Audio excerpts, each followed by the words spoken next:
Hello, this is Kosmos Architects, and we are recording this lecture for Porto Academy Summer School 2020. We cannot see your faces, you cannot see our faces neither, but we can see the same screen, and that's how we're gonna start. My name is Artem Kitaev, next to me is Leonid Slanimsky. We are founding partners of Kosmos Architects. Kosmos Architects was founded by three partners. On the left you can see Leonid Slanimsky, in the middle it's me, Artem Kitaev, and on the right is Nikolai Martynov. We start as a group of friends, all studied and grown up in Moscow, and then we had to move to different places all around the world, to New York, Tokyo, Bangkok, or Switzerland. We were working in different offices like Herzog Demeron or OMA or SOM, and being spread around the world, we start to work distantly a long time before quarantine and lockdown, and that's how we did our first competitions and projects. And that's how the usual office meeting looks like. And funnily enough, even before quarantine, one of our first projects we did distantly, discussing everything via WhatsApp, dropping references, commenting, and then in the end of the project we decided to publish a book where we publish all our chat in one book with the references, marking only and blackening something what we wouldn't like to be seen by our clients and friends. The next project, we would like to start from our so-called speculative projects, and the first project and one of the first competitions we did together called Tower and Labyrinth. It's a museum for Hans Christian Andersen in Denmark, in the city of Odense. And Leonid will continue. Hello everyone, this is Leonid Slanimsky, and I will start telling you about this first competition we did together. It is a museum competition in the city of Odense, like Artem just said, which the point of competition was to renovate an old museum of Hans Christian Andersen, which you can see on this image, so you can imagine this really small scale. And at the same time, on the side there was a very big and beautiful botanical garden, which was part of the museum. And we started to think, how can we do a project which had a lot of program but without really destroying this beautiful context. And that's how we came up with an idea of Tower and Labyrinth.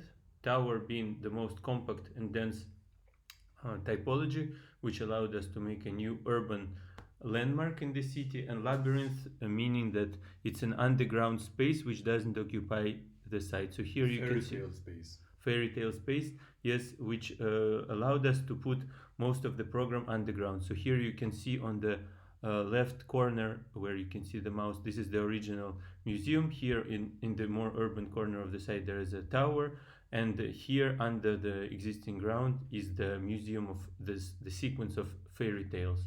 And basically this is a schematic section through the site where you can see both the existing building and the new urban icon connected by the underground labyrinth of different spaces, which all symbolize different fairy tales by Hans Christian Andersen. This is the underground section plan and its model, and the impression of this underground labyrinth of different spaces. And this was a tower which was marking the more urban corner of the site, which took its inspiration from the traditional Danish fachwerk buildings, but built in new material metal. And that's how this new landmark was standing in the park, keeping the beautiful existing botanical garden. And another chapter which I would like to start, we call it Deregulated Public Spaces, but basically it started all in Basel, where we lived for 5 years, and we started to reflect on different spaces, let's say, between the buildings, how do they work in the city. And one of our reflection about the site of where we lived in Basel was that basically everything is perfect, but maybe some public spaces, they more need deregulation and allowing new regimes of use and new groups of people to be used, rather than good design, because the design was already there. And one of the first projects was the renovation of underground river, which was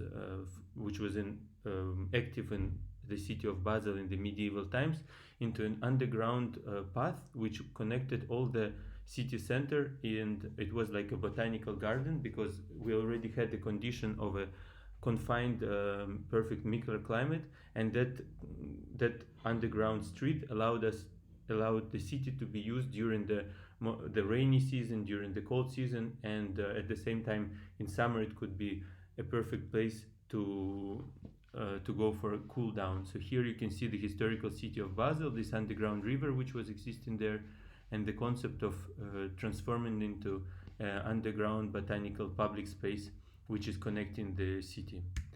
Another project from the same series was called Art Drop. It was basically a proposal of a new ferry for the city of Basel, where the traditional ferries is the most ecological, historical type of transport, which connects one bank of the Rhine River with another with another bank of the Rhine River.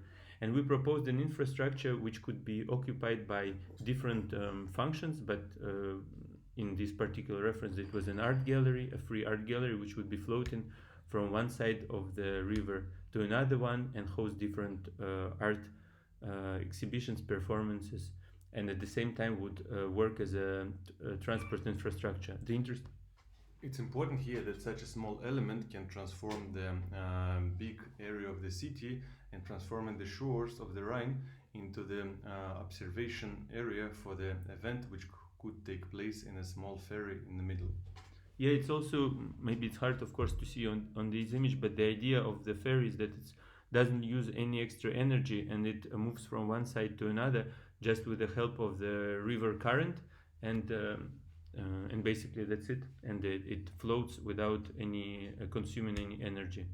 Another small intervention in the same series of deregulating public spaces was built in the most central part of Basel city, where there is a traditional fountain built in the 18th century, and we proposed by just a simple modification, by just warming up the water in this fountain in winter times, to transform it into an urban public spa, which could be used by people and create a beautiful, steamy, collective experience. And here you can see the kind of the gray, a bit sad November cold evening when this steaming bath is working inside the city. In this project, it's very important for us that we try to build relatively less, or sometimes not build at all, like in this example, and but transform the public space around it in the maximum to give a maximum effect with the minimum means. Another project was called the so-called Deregulated triangle. It was located in the intersection of three countries, Germany, Switzerland, and France, where we proposed a new regime of use when many regulations were uplifted and people the economy and people relationships could circulate differently, and there was even kind of a manifesto of deregulation of this space. Here you can see this image, and we also did some other speculative projects. I will just go quickly through them, where we also experimented with different graphical techniques. One of them was a deregulation of outskirts and the suburban part of St. Petersburg, where huge residential blocks were kind of were getting transformed into a ghetto even before they were finally built. So this is a very complex urban situation.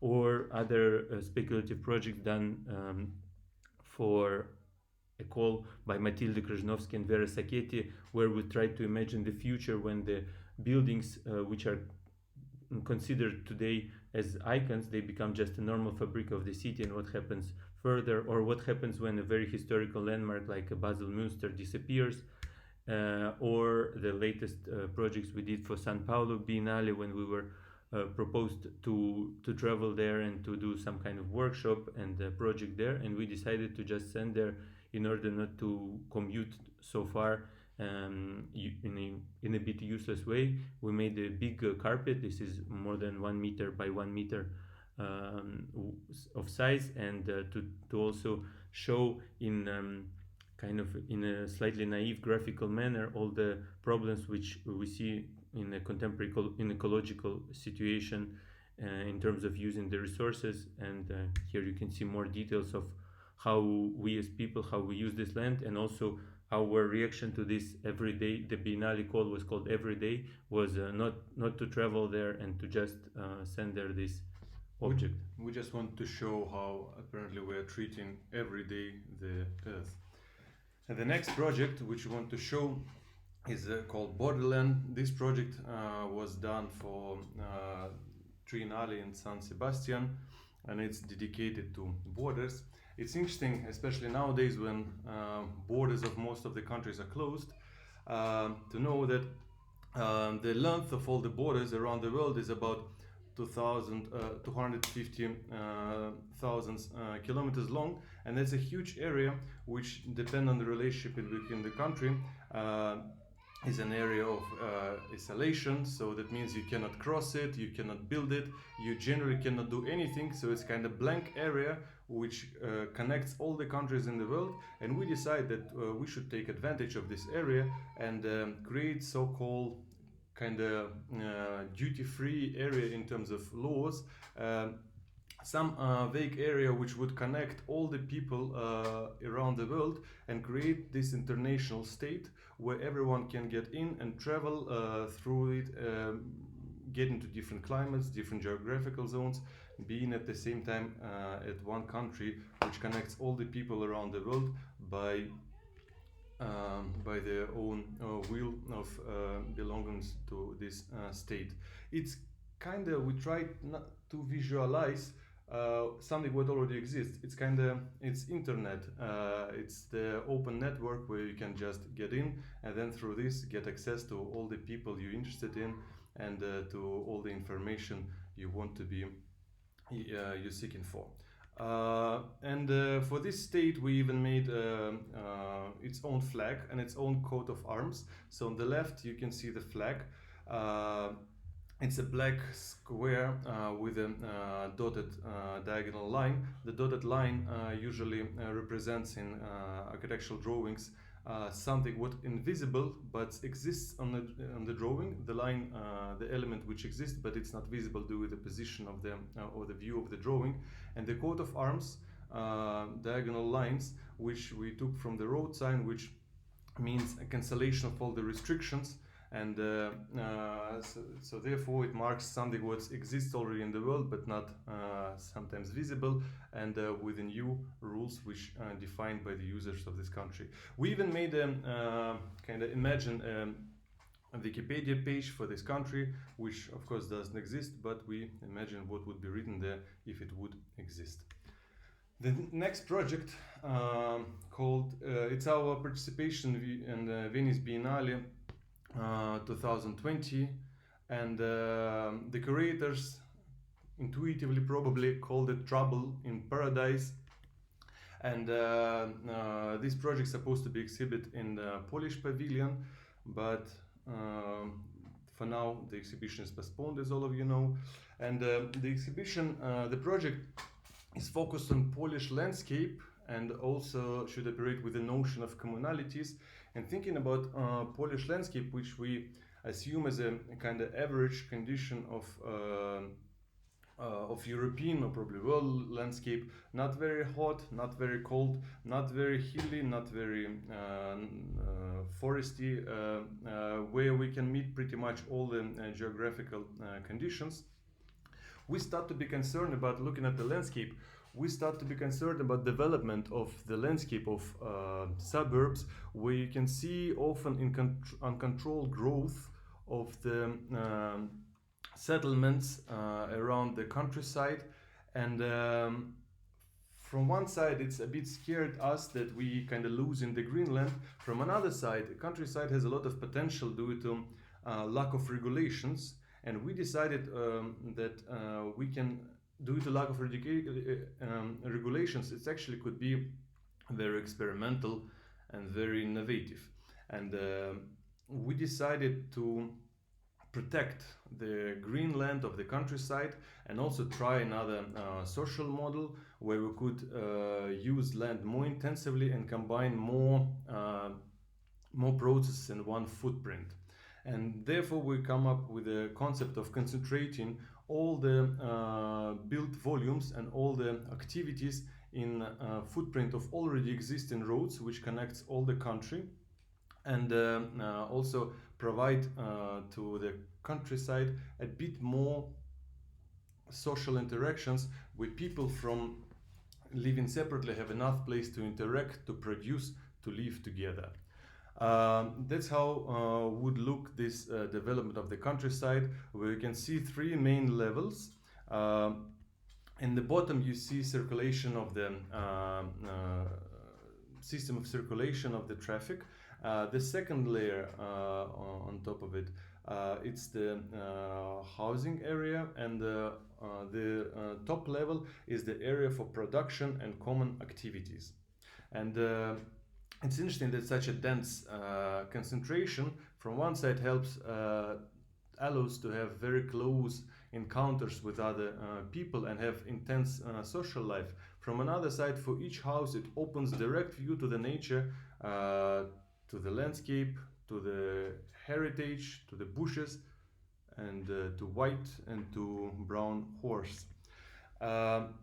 That's how the top level could look like. Here you can see the contemporary agriculture, and we decided to take advantage as well of the microclimate created by the greenhouses, which we use to produce all the agricultural products, and combine it with the other social activities and new ways of production, where people all year long could enjoy nice climate, greenery, and also thinking that nowadays for production of agricultural products and using contemporary technologies, we don't need so much. People can be less occupied. It could be not full day job for the people. They could keep living interesting and city life with being occupied in intellectual jobs as well, and only partially working on the production of agricultural products. And that's create quite a beautiful conditions where you can by yourself grow all the products you need, and then cook it at public kitchen, work next to it in the open co-working area, and then having a kids playground and place for presentations and parties. And this kind of system would be interesting to rethink after cases of coronavirus, where where communities which can self-reproduce itself and being in a way almost independent from the rest of the world, could take further development and interest for architects, and not only architects. And now we would like to move on from speculative and competition projects to some of our build projects and art installations which we have done in the recent years. And the first project we would like to present you today is a pavilion for Garage Museum of Contemporary Art in Moscow. That's quite a recently done building by OMA, which is located in the center of Moscow in Gorky Park, in one of its most central parks. And right before this building arrived to this iconic location, Garage Museum, which is a contemporary art institution, one of the most innovative, they already wanted to make the first museum, but the project of OMA did not yet get built. So they made a closed competition between young architects and proposed to come up with a summer museum, a temporary pavilion for 1 or 2 exhibitions. And luckily we won this project, and the brief from the client consisted of several volumes, which was perfect for different exhibition purposes, which were located in the park. So first we located them in a way that none of the trees would be touched, and then we started to think about what would be the the exterior view of this project. And because the project was extremely quick, the whole process from the competition to the build building was only 5 weeks. So we started to think of some cheap and at the same time very sustainable solution, and came up with an idea of using the scaffolding net, which is used a lot in construction site, which is also a bit tense and you can stretchable. And we decided to wrap the existing volumes with this material in order to give it a new iconic appearance. And at the same time, it gave us with a very simple tools, three-dimensional double curved surfaces, which we would never be able to achieve if we worked with the traditional working methods, or we would be able to achieve them in a much longer time. So here, this was a kind of a cheap and quick solution, and that's how the building looked in the park, hugging the existing trees and creating the moire effect because of several layers of this net. And some other views, how it was integrated into the nature, at the same time standing out like a white semi-transparent cube. And different spaces, different exhibition spaces, they had different types of light. So in some of them it was a light which was from the top. In some of them that was a light wall with a filtered light inside. Some of them were very tall in proportion, some of them were very wide. And this is how this scaffolding, so-called debris net, was creating this beautiful moire effect, and also creating a background for the existing greenery. Another project, which was also an art program, it was an art cluster on an old factory of medical apparatus. That's why the project is called EMMA, Electrical Medical Apparatus. So it's the context is the center of Moscow, an old industrial site, and when we came there, this was the state. And we started to think how to transform this space. The idea was to transform these abandoned buildings into an art cluster space for lectures, parties, musical events, art events, for a bar, theater, poetry and dance, and all type of cultural events. And we started to think that we're a bit tired of a cliche approach to leaving the existing kind of rough brick walls and just using the aesthetics of the existing industrial spaces, because this we saw many times. And we decided to create a theatrical and a very strong iconic space in Moscow, which would immediately create an image which would be stuck in the people's head. And also, because we knew that the project is ephemeral, we wanted to underline its theatrality and kind of slight absurdity. We want to create kind of neutral, but at the same time very bright and memorable backgrounds for all the mentioned above activities. So this was one of our first sketches, and as you can see, we try to use, even in the real build projects, we try to use the graphical abstract drawings which we used in competitions and the speculative projects. And we came up with an idea. As you can see here, the volumes of the buildings look almost untouched, but the people are concentrated on the free spaces in between the buildings, so on the rooftops, in the courtyards, and in the spaces around the buildings. And here is the model. Here's how the project looked. And here you can see that the buildings, which I showed in the previous slides, they're kind of excluded. We kind of switched off this layer. So here you can see it was the blocks of the existing industry, and we wrapped it with one silver reflective material, which I will speak about slightly later. And we installed a big iconic circle, also a couple of slides later we will see, and activated the main courtyard with a series of tension cords. And for the facades of the building, we used again material which is not typically used in architectural construction. It's called insulation foil. You can always see it you can easily see it in many buildings in the MEP structures. They are usually wrapped with this material, and that's how we propose to wrap the whole site with this material. And also we try to create a slightly retrofuturistic image of the space, so we didn't want pure and very straight lines of the facade, and we purposefully made them slightly hand hammered and slightly crooked, so that it feels kind of like imperfect future. And at the same time, in order to activate the main courtyard, we decided to use the reference of the trolleybus wires, which are basically giving energy to the ground without occupying any space on it. And we have suspended many tension cables in the main courtyard, which was covered totally with this silver material, and suspended different different lights, different reflective elements. Sound system also was suspended in a way, and the idea was that by changing the lights in different parts of this main courtyard where the parties and lectures and events took places, we could activate different areas without actually while having a completely free ground. And the most kind of important but at the same time quite small element was the disc or the moon, which was a 9-meter high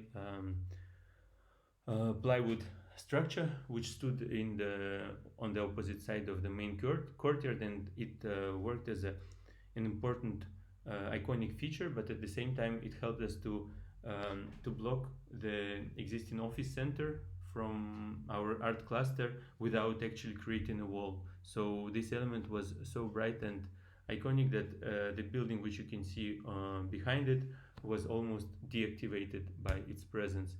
And one important feature about this moon or this disc is that in order to create this theatrical kind of almost fakeness or almost collage effect of this element, we used a special white paint which is used a lot for the road, which has the reflective particles, and because of this, most of the pictures on the images, the moon or the disc looks extremely white, almost like as if it's photoshopped. And the last but not the least was our idea that the whole temporary art cluster Emma would be like an event. So we every person who would come in quite chilly Moscow autumn evening, he would receive this space blanket and he would become kind of a walking part of the installation, and these costumes would make the whole event also part of our architecture. And here I pass the word to Artyom. Artificial Arcadia is the next project which we would like to show you. This project, it was an open competition organized by Pro Helvetia, the main cultural institution of Switzerland, to represent Switzerland at the Quadriennale of Arts in Prague in 2019. This project we did in collaboration with our friends, artist Fragmentine from Lausanne. The idea, the topic of Biennale was transformation, and we decided to represent Switzerland through its landscape, because it's one of the most famous part worldwide, and this idyllic spectacular view apparently nowadays looks like a very complex man-made mechanism where snow controls by rat tracks and snow canoes, where glaciers covered by special blankets which prevents them from melting, where landscape is organized and parcellated by bow profile, which this sticks with a L-shaped element on top, marks the corners of buildings which are supposed to be built here in future, so everyone will have an image of how future Switzerland would look like. And of course it's all done under or because of presence of people and especially tourism. And it's interesting that the landscape which now to make this landscape accessible to the tourism in Switzerland, there's built a lot of infrastructure, but because of the flow of the tourism, now they're building a lot of infrastructure to prevent the landscape from people, and all of it scanned and controlled by different digital technologies. So in a way, this this coexistence of landscape, nature, infrastructure, and people coordinated by digital technologies, we wanted to represent in our installation. So here you can see the vertical poles, which were referenced into bioprofile, which I showed before. The landscape represented by the white fabric, which also referenced into white fabric, which in Switzerland covered glaciers over the hot time. And the flow is interactive, and it activates as soon as the person steps in, it activates the infrastructure, the vertical poles, which start to bring down and deform the landscape, the fabric on top. And then on the right side you can see the bench, which reference into ski lift bench, from which you can have this perfect observation position, from which you can look on the landscape, and the big screen collects and shows all the data, showing how each step of each person really affect the landscape, and how by digital technologies we can control and scan and see, understand how actually people affect the landscape. Here you can see like how small screens being activated by presence of people, immediately recalculating the height of imaginary landscape, showing the dependency of presence of people and the landscape.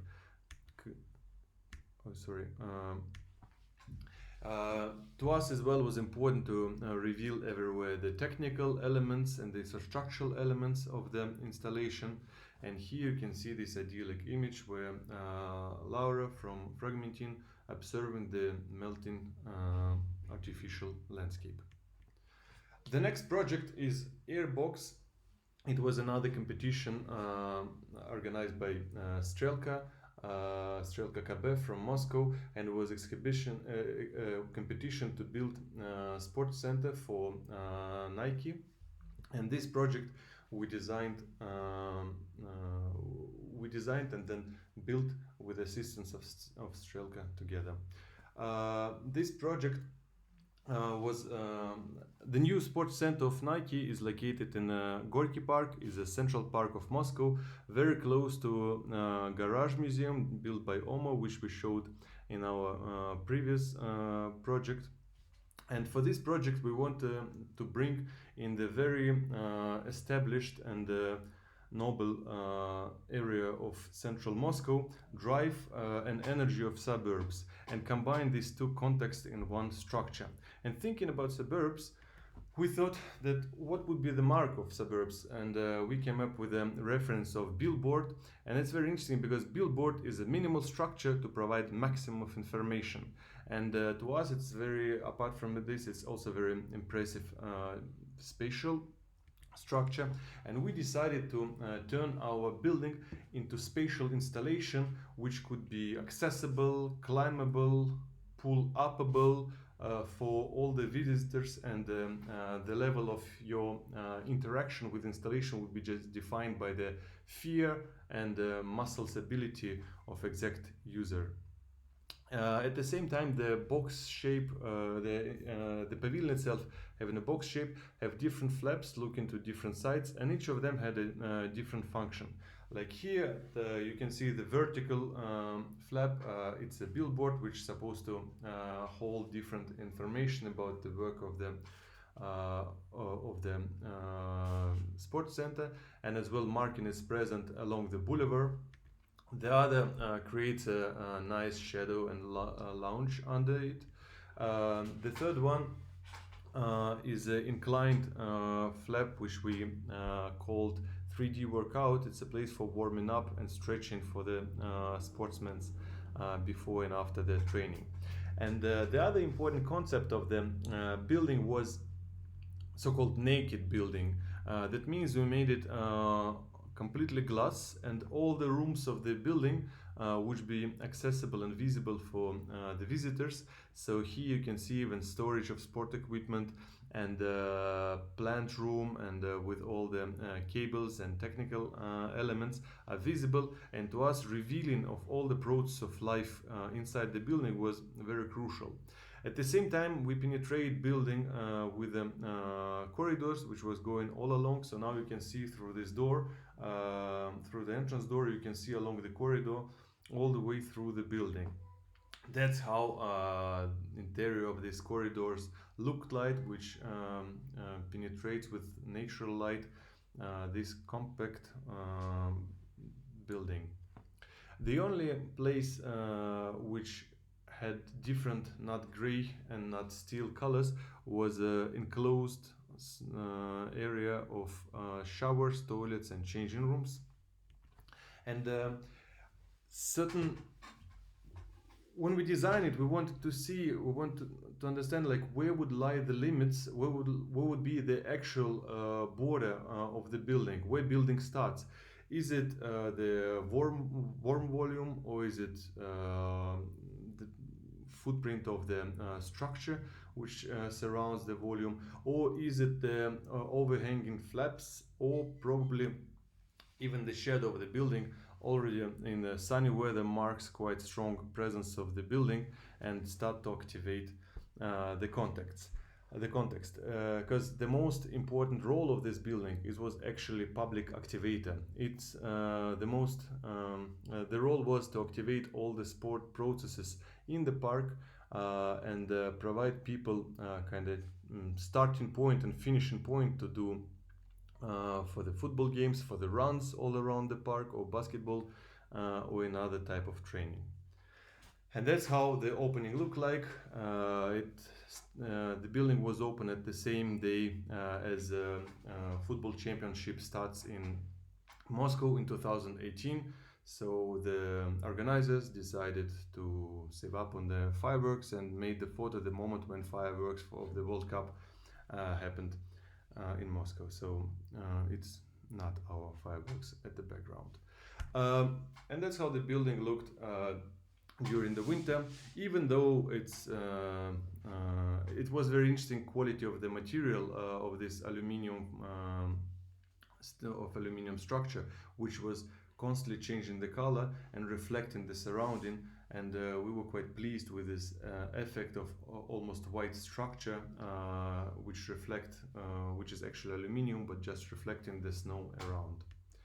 And the other project I want you to show called Swiss, it was done for Swiss Art Awards, and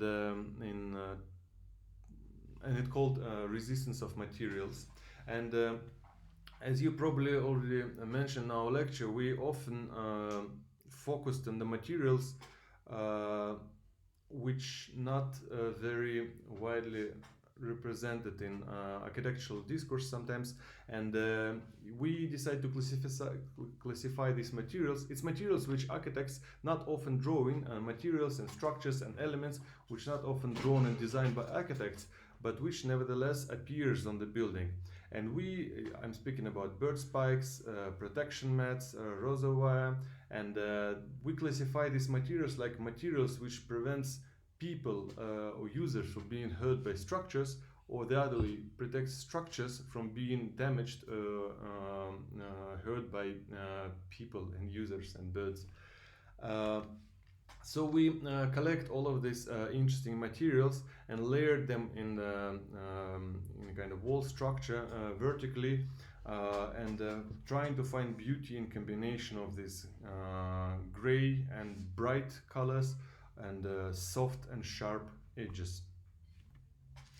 And basically now we would like to present you the theoretical part of our work, which was kind of like which combined together many ideas which we have developed through the projects, and some of you, I think, some of them you have mentioned. And this project is basically a book which was presented in February 2020, so a couple of months ago, just before in Milano, just before the coronavirus and the lockdown and kind of this new, let's say, new life for everyone started. And basically it was a book presented in Milano Triennale in the exhibition which was called The State of Art of Architecture. And it was a very beautiful exhibition where we decided we just finished this book, or actually we almost finished this book, it was still a draft version, and we decided to present in the Triennale its exaggerated version, so a huge book which weighed around 40 kilograms, printed on the vinyl fabric, which is often used for scaffoldings and banners and billboards. And this was kind of like an art object which everyone could flip through and see the book, which I will tell you about right now. And we can look now inside the book. Basically, the book, which is called Contemporary Architecture, will explain in a couple of moments why, starts with a series of posters, which are like manifests of this of the book. For instance, um, temporary infrastructure can be it basically looks radical, but it doesn't have manifesto. It creates maximum effect, but actually with minimum of means. It is actually temporary, but the way how it's perceived is quite timeless. You can think that it's scaleless, but actually, because of its weight, because of the construction norms, it has a human scale, human weight and size. It can look very decorative and almost flamboyant, but it's actually very functional. Like here, when every color has a very particular reason, which has to do with security. It can look very wasteful, but it can actually serve very ecological and sustainable purposes, like these huge blankets in Swiss Alps covering the glaciers from melting. It looks completely fake, but actually it's the reality we're constantly living in. It's actually a global phenomenon, but the techniques which it is using is very vernacular. Sometimes it looks very random, like the appearance of this huge structure in the intersection in New York, but actually it's very logical because it prevents people from the debris falling from the skyscraper above them. It looks very ordinary, but at the same time, like here in the Duomo in Milano, it's a very unique moment because basically not many people can imagine Duomo Milano in this abstracted form. It is very massive, but at the same time it's very invisible. Like for instance, this wall in Moscow, which stood there for 10 years, which was 760 meters long, and it was standing in the heart of the city. But due to the fact that it was temporary, it was completely erased or not noticed by the citizens, by the preservation committees, by architects, by no one. So massive and invisible. It's false and imaginary. It's absolute in a way, but at the same time it's very contextual because it only appears where it needs to appear. And basically here is the cover of our book, which is called Contemporary Architecture, with the crossed out con and archi, which makes it temporary texture. And basically the reason why we called the book like this is the following. Architecture means the main building and the main construction. So architect is the main builder, and we tried to we crossed out the word main and leaving only the construction. And from the word contemporary, we crossed out the word con in order to make it temporary. So basically, the book is focused on temporary texture, the temporary infrastructure which appears in the cities out of need. We try to understand what contemporary architecture can learn from temporary structures, and that's what our book is about. Here you can see, for instance, the image of early Renaissance paintings by Piero della Francesca, and that's how we were taught architecture in university. So basically, the city is perfectly proportions, harmonious buildings, columns, fountains, churches, but actually it doesn't. It misses something. Basically, it misses life and it misses infrastructure, which actually nowadays sometimes occupies more space and it actually plays more important role than architecture itself. And here you can see one of the central Hong Kong streets, but it's actually you know this image from anywhere around the world, that you almost do not see the actual buildings which architects are so obsessed with, but you see the infrastructure, the wires, the billboards, the signs, the marking on the floor, the traffic lights, and so on and so forth. Which never designed under requirements of beauty and regulated only by technical needs. And basically, we have divided our book into a series of conditions, which are construction, fake, climate, safety, event, war, and vernacular. And now Artyom will present you these conditions. We try to look what is unique in any of the condition.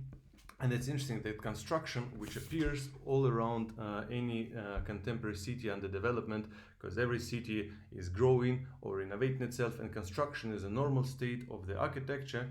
But often it makes people upset, and especially tourists, when they, for example, see buildings or monuments covered with construction scaffoldings. But in a way, that makes the visit unique. Our internet is full of amazing photos of any monument with the best light, made with the best light and best camera, but only the scaffolding makes unique the photo of exact visitor of the city. The other interesting quality of the construction texture is sometimes it looks very and even probably more technological and advanced than the structure they built to make than the structure they actually facilitating, the construction of which structure they facilitating. And if we look at some old drawings, it's interesting to see the scaffolding which surround classical Baroque building in the 19th century. And behind this structure, we would find beautiful classical columns with architraves, cantilures. But if we look closer at the scaffolding has much more to do with contemporary architecture, do its technological, being absolutely technological. They could remind contemporary building much closer to contemporary building and contemporary architecture.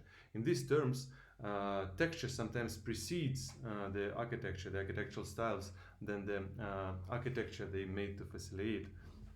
The other chapter called fake, here we start to think like being all the cities in the world surrounded by by printed facades which holds information about the architectural style, windows, material, color. Sometimes it goes to extreme, like in this photo from Ufa, city in Russia, where fake prints even represents the nature behind it, and representation of the facades goes to absurd naivety. But at the same time, it's not only a Russian phenomenon. Like here we can see building in Washington in United States, where as well very accurately printed facade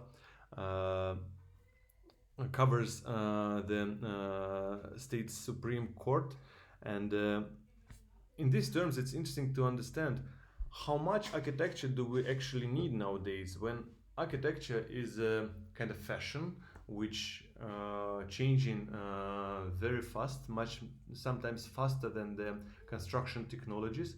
And do we actually need to waste so much real material like concrete or steel or another ecologically very important or let's say ecologically very present materials, or just simple print can do, fake print can do its real job. Climate, it's interesting that we're covering glaciers and sometimes fields with this climate texture, and this texture, it's in a way improvement of the nature. It helps us to preserve glaciers from melting, or make one piece of land more efficient and produce enough fruits. In these terms, we can perceive this climate texture as a way to improve nature, or the other way to deal with imperfections of nature by possibility of fast assembling walkways, like here on this photo, for example, during the flooding in Venice. Safety first, this cliche quite well represents the role of safety in architecture and city design. And it's interesting that we not often take into account this very bright, aggressive, but also beautiful elements of the city, and which sometimes creates quite funny combinations, like here in the Swiss railways, these brushes supposed to alarm the train operator if he come too close to the temporary structure which was erected to, for renovational purpose. And that's very interesting. If architect would probably take safety requirements in the account from the very beginning, they probably could come up with much more radical and innovative probably structures. Event texture is very interesting because it has a huge scale and it's interesting the speed of assembly, and at the same time is being erected by human, usually very fast. It also has like this human scale where every element should be brought by one person, lifted and assembled, or sometimes they just helps to accommodate some very massive movement of people, like here in festival in India, which takes place every 6 years. 1 million of people should cross this river. 100 millions of people should cross this river, and here temporary texture as well helps to facilitate such a massive migration of human. War. This chapter we call all type of texture, which helps to protect building from unexpected social at the very difficult, let's say, social from the difficult social conditions, like here this texture in Paris, which protects expensive boutiques from the during the protest of yellow vests from being ruined or damaged. Or here we can see the paintings on the walls of important buildings in Moscow, which took place during Second World War, where architects was developing special patterns of painting of important building, which would confuse the pilots and probably save this building from bombs. Vernacular. In the global world, where we operate with similar architectural styles in all the countries of the world, in different climates, from Oslo in Norway to Bangkok in in Asia, or Buenos Aires in Argentina, we can see a transition of the same architectural style and concepts, and only texture in a way holds trace of vernacularity, being just facilities. People take the most accessible, the most local sources, and out of them creates this scaffolding, or facilitate very like bamboo in this case, or facilitating special social and political processes like Bauprofil in Switzerland, facilitating process of agreement of construction of the buildings in Switzerland. And during our book, we were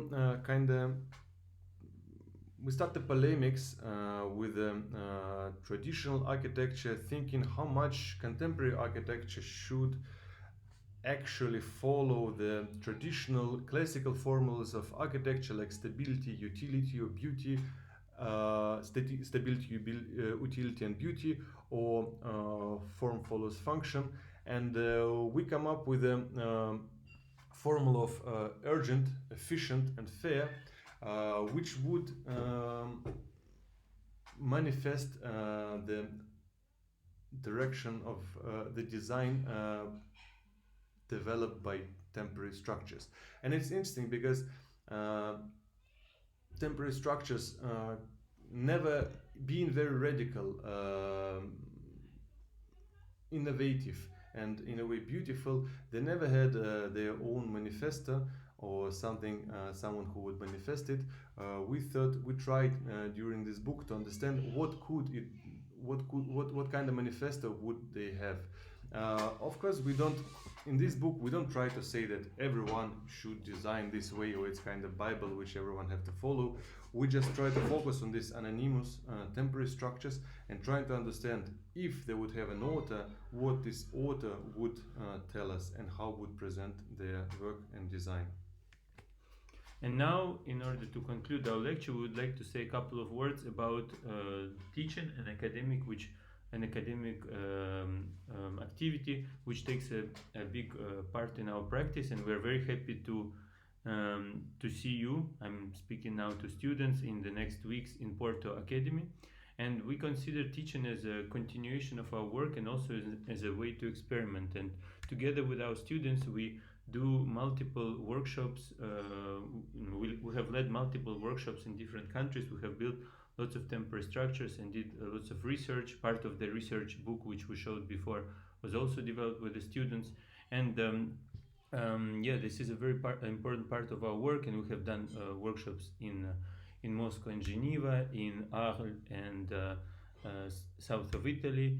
Here, for instance, is a project of periscopes which we developed with our students from Geneva, which are the small structures which allow to look to the from a hidden terrace in the historical city of Arles to look outside, basically with a system of periscopic mirror, but they also reflect the new structures which appear in Arles, in the historical city of Arles.